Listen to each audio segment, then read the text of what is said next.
Hi everyone, welcome to career big study circle.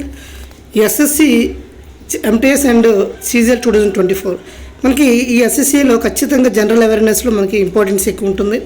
అదేవిధంగా English importance ఎక్కువ ఉంటుంది. మనకి ప్రీవియస్ ఇయర్ క్వశ్చన్స్ నుండి 80% క్వశ్చన్స్ అనేవి రావడం జరుగుతుంది. మనం ప్రీవైక్యూ సిరీస్ ప్రీవియస్ ఇయర్ క్వశ్చన్ సిరీస్ని మనం స్టార్ట్ చేసుకుందాం. ఈరోజు ప్రీవియస్ ఇయర్ క్వశ్చన్లో ఎస్ఎస్సి సిహెచ్ఎస్ఎల్ రీసెంట్గా జరిగింది. అందులో మన షిఫ్ట్ వైజ్గా చూద్దాం. జనరల్ అవేర్నెస్ జూలై 1న జరిగిన SSC CHSL exam 9 AM to 10 AM మధ్యన జరిగిన ఎగ్జామ్ యొక్క పేపర్ ఇది.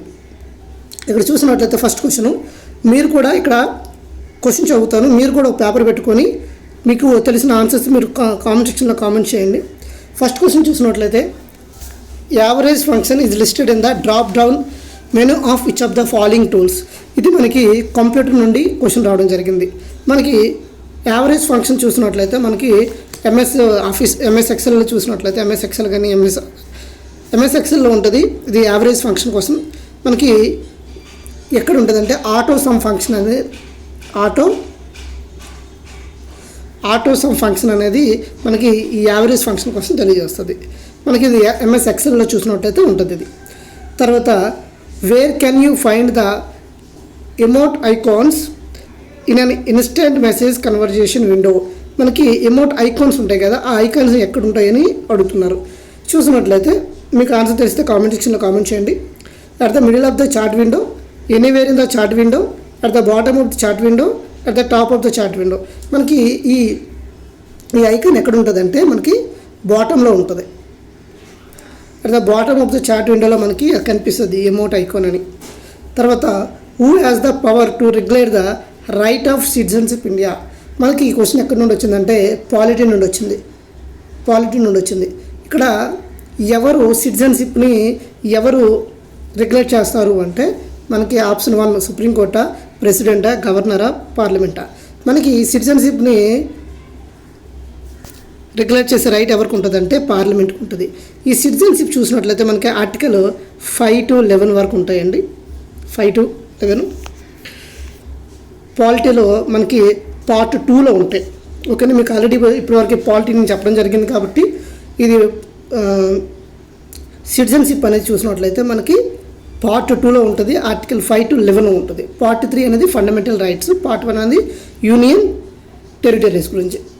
ఓకేనా, దీని కోడ్ కూడా చెప్పాను.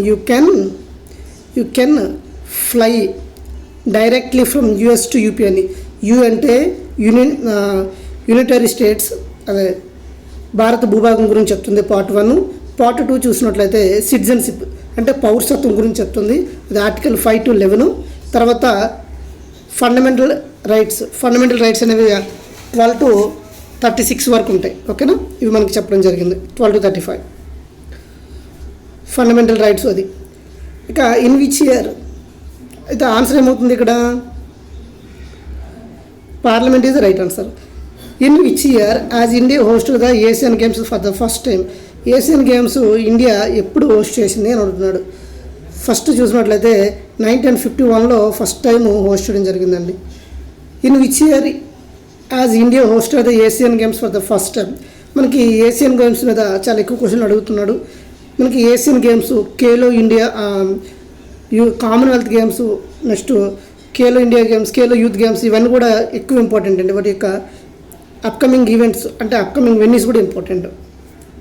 నెక్స్ట్ ఆన్సర్ ఏంటంటే 2 answer. Who among the following was the author of Brihat Katha కోశ. ఇది రాసింది ఎవరు అని అడుగుతున్నారు. మనకి ఆప్షన్ చూసినట్లయితే దండిని, అరిషేన, కెస్మందర, బాబట్టు. సో ఆన్సర్ ఏమవుతుంది అంటే మనకి అరిషేన అవుతుందండి. అరిషేన ఇతను రాశారు. తర్వాత, Langvir Nritya is a folk dance from the state of. మనకి Langvir Nritya is a folk dance a state యొక్క ఫోక్ డ్యాన్స్ అంటే మనకి option 1 Haryana, option 2 Gujarat, option 3 Uttar Pradesh, option 4 Uttarakhand. మనకి Uttarakhand is the right answer అవుతుందండి. ఉత్తరాఖండ్ యొక్క ఫోక్ డ్యాన్స్ మనకి ఒక స్టేట్కి చూసినట్లయితే మనకి క్లాసికల్ డ్యాన్సెస్ ఉంటాయి, ఫోక్ డ్యాన్సెస్ ఉంటాయి. ఈ క్లాసికల్ డ్యాన్సెస్ చూసినట్లయితే మనకి సంగీత నాటక అకాడమీ చేత గుర్తించబడతాయి. అయితే మన భారతదేశంలో ఇప్పుడు సంగీత నాటక అకాడమీ చేత గుర్తించబడిన క్లాసికల్ డ్యాన్సెస్ ఎన్ని అంటే 8 ఇంపార్టెంట్. తర్వాత ఒక సెమీ క్లాసికల్ డ్యాన్స్ ఉంది, అది మినిస్ట్రీ ఆఫ్ కల్చర్ చేత రికగ్నైజ్ చేయబడింది, దాన్ని చౌ డ్యాన్స్. ఓకేనా. మనకి ఒకసారి క్లాసికల్ డ్యాన్స్ చూసినట్లయితే మీకు ఎలా ఉంటుందంటే ఇలా అయితే మనకి ఇక్కడ ఇది నార్త్ ఈస్టర్న్ స్టేట్ అనుకోండి. ఈ నార్త్ ఈస్టర్న్ స్టేట్లో చూసినట్లయితే ఇక్కడ మణిపూర్, జస్ట్ ఇక్కడ మీకు కరెక్ట్గా మ్యాప్ లేకపోయినా మీకు ఇలా చెప్తున్నాను, నార్త్ ఈస్టర్న్ స్టేట్లో ఉంటుంది అది. మణిపూర్కి వచ్చినట్లయితే మణిపురి, ఇక్కడ అస్సాంకి వచ్చినట్లయితే క్షత్రియ SATTRIYA క్షత్రియ. తర్వాత అస్సాంకి క్షత్రియ, మణిపూర్కి మణిపురి. ఒడిస్సాకి వచ్చినట్లయితే ఒడిస్సాకి ఒడిస్సీ. ఆంధ్రప్రదేశ్ వచ్చినట్లయితే కూచిపూడి. ఇక్కడ తమిళనాడుకి వచ్చినట్లయితే మనకి భరతనాట్యం. ఇక్కడికి వచ్చినట్లయితే కేరళకి వచ్చినట్లయితే మనకి కేరళకి మోహిని అట్టము కథాకళి. ఇక్కడ మనకు ఉత్తరప్రదేశ్ చూసినట్లయితే ఉత్తరప్రదేశ్కి కథక్.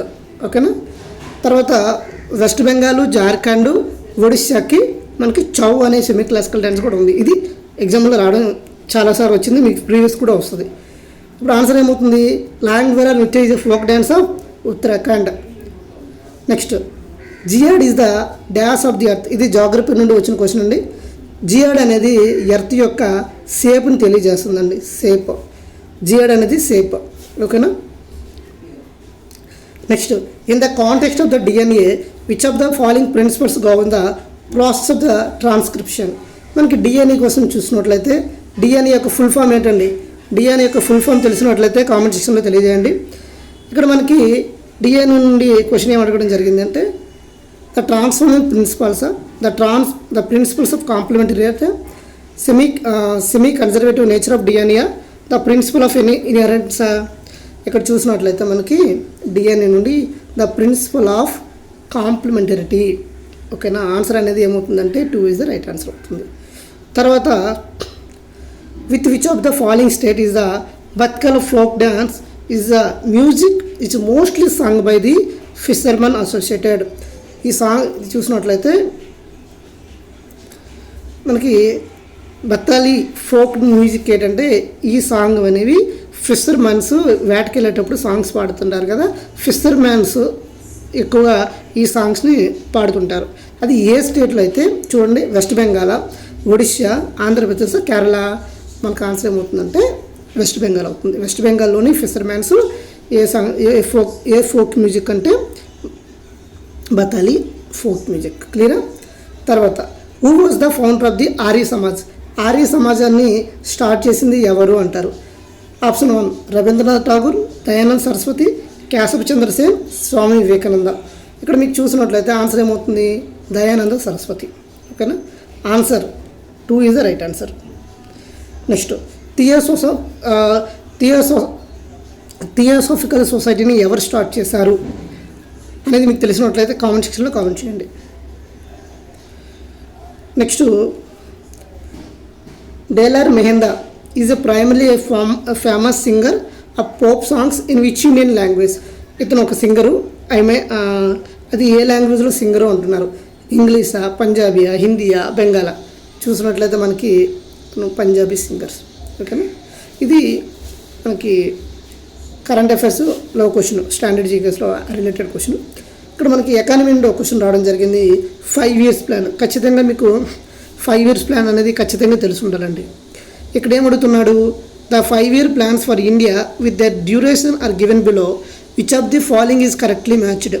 సెకండ్ 5-year ప్లాన్ అనేది చూసినట్లయితే మనకి 1956 నుండి 1957, 56 నుండి 61. మీకు 5 years ప్లాన్స్ అనేవి ఎప్పటి నుండి స్టార్ట్ అయ్యాయి అంటే 1950 నుండి 55 వరకు ఉంటుంది ఫస్ట్ 5-year ప్లాన్. తర్వాత సెకండ్ 5-year ప్లాన్ చూసినట్లయితే మనకి 1956 నుండి 61 వరకు ఉంటాయి 50. ఓకేనా. థర్డ్ 5-year ప్లాన్ చూసినట్లయితే మనకి 61 నుండి 66 వరకు ఉంటుంది. ఎవ్రీ 5 years ప్లాన్ కాబట్టి 5 years ఉంటుంది. ఫస్ట్ 3 5 years ప్లాన్లో ఎటువంటి మనకి బ్రేక్ అనేది రాలేదు, కంటిన్యూస్గా జరిగింది. సో ఫస్ట్ ఆన్సర్ ఏమవుతుంది? క్వశ్చన్ ఏమడిగాడంటే which of the following is correctly matched అన్నాడు. Second 5-year plan. Third 5-year plan right. ఇది మనకి రాంగ్ అండి. కాబట్టి ఆన్సర్ ఏమవుతుంది? Both A and B right అవుతుంది. అంటే option 4 is your answer. Clear? Next, which of the following states or UTs as the first 100% fully digital literature panchayat in India? ఏ స్టేట్లో 100% literature నమోదైంది? ఏ డిస్ట్రిక్ట్ అని అడుగుతున్నాడు. ఇక్కడ చూసినట్లయితే ఏ స్టేట్ అని అడిగాడు. ఇక్కడ కొన్ని సందర్భాలు డిస్ట్రిక్ట్ కూడా అడుగుతున్నాడు. మీకు ఆన్సర్ ఏమవుతుందంటే కేరళ అవుతుందండి. Very very important. ఇది చాలాసార్లు రిపీట్ అయింది. ఇదే క్వశ్చన్ని ఇదే షిఫ్ట్లో చాలాసార్లు రిపీట్ అయింది. Former minister of the state and former president of BJP alliance partners IPFT డాస్ received the Padma Shri award posthumously in 2023. అంటే బీజేపీ అలయన్స్తో ఉన్న ఒక రీసెంట్గా చనిపోయారు ఆ పర్సన్కి మనకి పద్మశ్రీ అవార్డు అయితే ఇవ్వడం జరిగింది. ఆ పద్మశ్రీ అవార్డు పొందిన వాళ్ళు ఎవరు అని అడుగుతున్నారు. ప్రభాత్ చౌదరి, నరేంద్ర చంద్ర దబ్బరమం, నెక్స్ట్ రాబత్ మోహన్ దాస్, పింకీ దాస్ చౌదరి. ఇక్కడ మనకు ఆన్సర్ ఏమవుతుందంటే నరేంద్ర చంద్ర. కానీ రీసెంట్గా అయితే మనకి పద్మ అవార్డ్స్ చూసినట్లయితే 2024లో ఎన్ని అవార్డ్స్ వచ్చాయంటే పద్మ అవార్డ్స్ 132 అవార్డ్స్ ఇచ్చారు పద్మలో. ఓకేనా? మనకి పద్మభూషణ్, మనకి పద్మభూషణ్, పద్మశ్రీ, పద్మవిభూషణ్. ఓకేనా? పద్మవిభూషణ్ చూసినట్లయితే మనకి ఎన్ని ఇచ్చారంటే 5 ఇచ్చారు. పద్మభూషణ్ చూసినట్లయితే 17 ఇచ్చారు. రిమైనింగ్ పద్మశ్రీ చూసినట్లయితే మనకి ఎన్ని ఇచ్చారంటే 110 ఇచ్చారు. ఓకేనా? ఇది ఇంపార్టెంట్. పద్మవిభూషణ్ ఎంతమందికి ఇచ్చారంటే 5 మెంబర్స్కి. పద్మభూషణ్ ఎంతమందికి ఇచ్చారంటే 17 మందికి. పద్మశ్రీ ఎంతమందికి ఇచ్చారంటే 110 మందికి. ఓవరాల్గా 132 మందికి ఈ పద్మ అవార్డ్స్ అనేవి 2024లో ఇవ్వడం జరిగింది. క్లియరా? నెక్స్ట్ ఇంకా బిట్ వచ్చినప్పుడు పద్మ అవార్డ్స్ కోసం ఇంకా ఎలాబరేట్గా చెప్పుకుందాం. తర్వాత నెక్స్ట్ క్వశ్చన్ ఏంటి?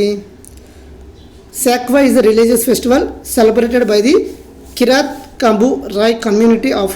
ఓకేనా? ఈ శాక్వా ఫెస్టివల్ని ఏ రాష్ట్రంలో సెలబ్రేట్ చేసుకుంటారని అడగడం జరిగింది.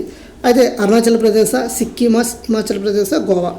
So your answer is 2 is the right answer. Sakewa is the ఎక్కడ సెలబ్రేట్ చేసుకుంటారంటే సిక్కింలో సెలబ్రేట్ చేసుకుంటారు. క్లియరా? Next, the growth rate of India population has been declining since. మనకి ఇండియన్ పాపులేషన్ అనేది ఎప్పుడు అనేది డిక్రీజ్ అయ్యిందని అడుగుతున్నాడు. 1971, 1991, 1951, 1981. మనకు చూసినట్లయితే 1981లో పాపులేషన్ అనేది డిక్రీజ్ అయింది. 1921లో ఏమంటారు దీన్ని? 1921 ఇయర్ని మనం ఏమంటాము అంటే పాపులేషన్ డివైడ్ అంటాం. మనం పాపులేషన్ డివైడ్ ఇయర్ ఎప్పుడంటే 1921. ఇది ఎగ్జామ్లో చాలాసార్లు రిపీట్ అవ్వడం జరిగింది. ఇక్కడ క్వశ్చన్ ఏమడిగాడు? ఏ ఇయర్లో పాపులేషన్ అనేది తగ్గింది అని అడిగాడు. Option 4 is the right answer. ఓకేనా? 1981 is the right answer. Next, as of March 2024 who among the following is the chairperson of the national green tribunal. National green ట్రిబ్యునల్కి ఎవరు చైర్మన్ అడుగుతున్నారు. దీన్ని NGT అంటారు, నేషనల్ గ్రీన్ ట్రిబ్యునల్. మనకి లోకేశ్వరి సింగ్ పంట, ప్రకాష్ శ్రీవాస్తవ, అజయ్ నారాయణ ఝా, స్వంత్ కుమార్. ఇక్కడ answer చూసినట్లేదు మనకి ఎవరంటే ప్రకాష్ శ్రీవాస్తవ. ఎవరండి? Prakash Srivastava. Option 2 is the right answer. Next question, according to the census of India 2011 most people had out migrated from dash to dash other states. మనకి సెన్సస్ నుండి ఇప్పటికే 2 క్వశ్చన్లు రావడం జరిగింది. చూడండి, సెన్సస్ అనేది చాలా చాలా ఇంపార్టెంట్. సెన్సస్ ఖచ్చితంగా చదువుకున్నానండి.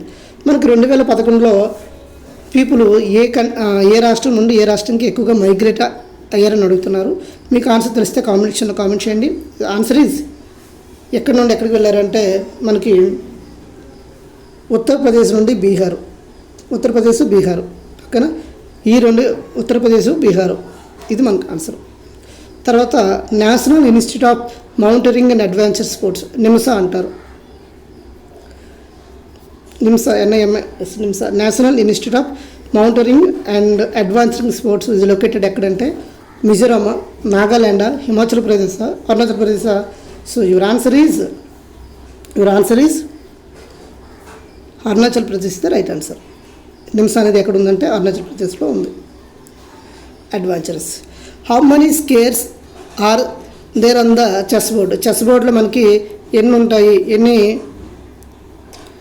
ఉన్నాయి అంటే స్కేర్స్ అనేవి మనకి 4 క్యూబ్ అంటే 64 స్క్వేర్స్ ఉన్నాయండి. ఓకేనా. In which part of the constitution part you will find the 6 board categories of fundamental rights. మనకి ఫండమెంటల్ రైట్స్కి చూసినట్లయితే అవి ఏ పార్ట్లో ఉన్నాయని అడుగుతున్నారు. Part 2, part 3, part 4, part 1. మీకు ఆల్రెడీ క్లాసులు చెప్పేటప్పుడు చెప్పాను. ఏమని చెప్పాను అంటే ఇది కోడ్గా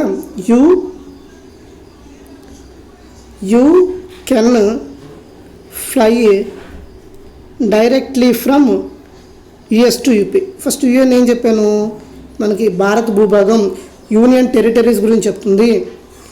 సి ఇది పార్ట్ 1, సి సిటిజన్షిప్ అనేది పార్ట్ 2, ఫండమెంటల్ రైట్స్ అనేవి పార్ట్ 3, డిపిఎస్పీస్ అనేవి మనకి పార్ట్ 4లో ఉంటాయని చెప్పడం జరిగింది.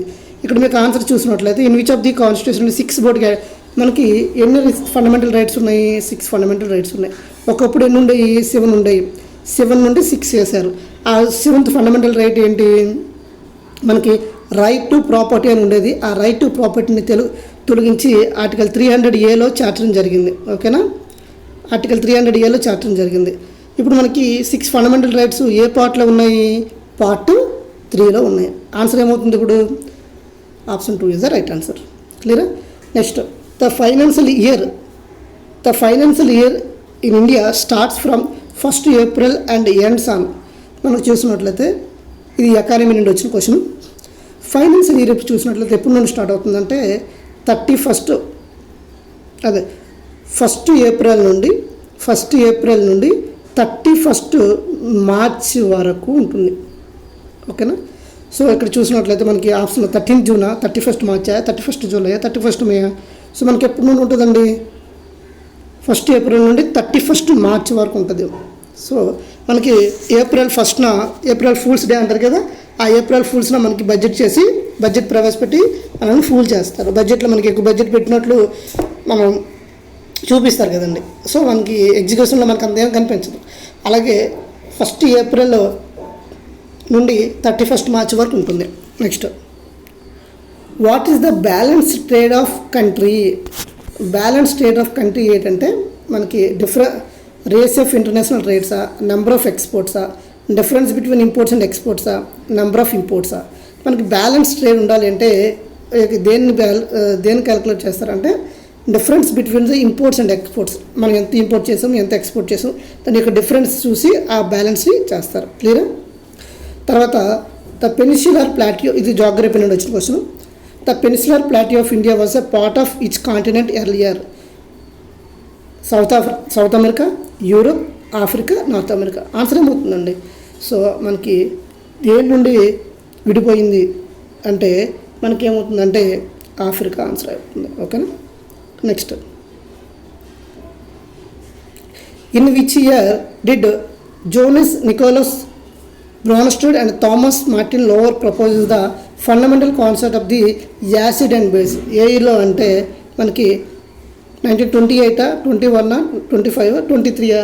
మనకు ఆన్సర్ ఏమవుతుందంటే 1923 ఈజ్ ద రైట్ ఆన్సర్. ఇది దేని నుండి వచ్చిందంటే కెమిస్ట్రీ. సో ఒకసారి పేపర్ అనాలిసిస్ చూసినట్లయితే మనకి కెమిస్ట్రీ నుండి ఒక క్వశ్చన్ వచ్చింది. అదేవిధంగా ఎకానమీ నుండి ఈసారి చూసినట్లయితే ఒక 3 క్వశ్చన్లు రావడం జరిగిందండి. ఇదొకటి ఎకానమీ నుండి 2 నుండి 3 క్వశ్చన్లు వచ్చాయి. అదేవిధంగా మనకి స్టాటిక్ జీకే నుండి ఫోక్ డాన్సెస్ మీద అక్కడ చూసినట్లయితే కరెంట్ అఫైర్స్ నుండి మనకి పాలిటీ నుండి కూడా 2 వచ్చాయండి. పాలిటీ నుండి 2 వచ్చాయి, జాగ్రఫీ నుండి 1 వచ్చింది, ఎకానమీ నుండి 2 నుండి 3 క్వశ్చన్లు వచ్చాయి, కంప్యూటర్ నుండి 1 క్వశ్చన్ వచ్చింది, తర్వాత ఫోక్ డాన్సెస్ మీద 1 క్వశ్చన్ వచ్చింది, జాగ్రఫీ నుండి 2 క్వశ్చన్లు రావడం జరిగింది, జియోడీస్ అర్థాత్. నెక్స్ట్ బయాలజీ నుండి 1 క్వశ్చన్ రావడం జరిగింది, తర్వాత హిస్టరీ నుండి ఒక 2 క్వశ్చన్లు రావడం జరిగింది, ఫోక్ డాన్సెస్ నుండి వచ్చింది క్వశ్చన్. ఇది కంప్లీట్గా అనాలిసిస్ అండి. ఖచ్చితంగా మీరు చదవలసిన టాపిక్స్ ఏంటంటే నేను ఇప్పటి వరకే మోస్ట్ రిపీటెడ్ 71 టాపిక్స్ అనేది మీకు చెప్పడం జరిగింది. వాటి యొక్క పీడిఎఫ్స్ కూడా ప్రొవైడ్ చేయడం జరిగింది. ఈ 71 టాపిక్స్లో ఇప్పటివరకు నేను పాలిటీ కంప్లీట్ చేయడం జరిగింది, అదేవిధంగా క్లాసికల్ డాన్సెస్ కంప్లీట్ చేయడం జరిగింది. మీకు ఇంకా ఈ కొద్ది రోజుల్లో రిమైనింగ్ క్లాసెస్ అన్ని కూడా కంప్లీట్ చేస్తాను. ఈ ఎక్స్ప్లెనేషన్ మీకు నచ్చినట్లయితే లైక్ చేయండి, షేర్ చేయండి, సబ్స్క్రైబ్ చేసుకోండి. Thank you all. జై హింద్.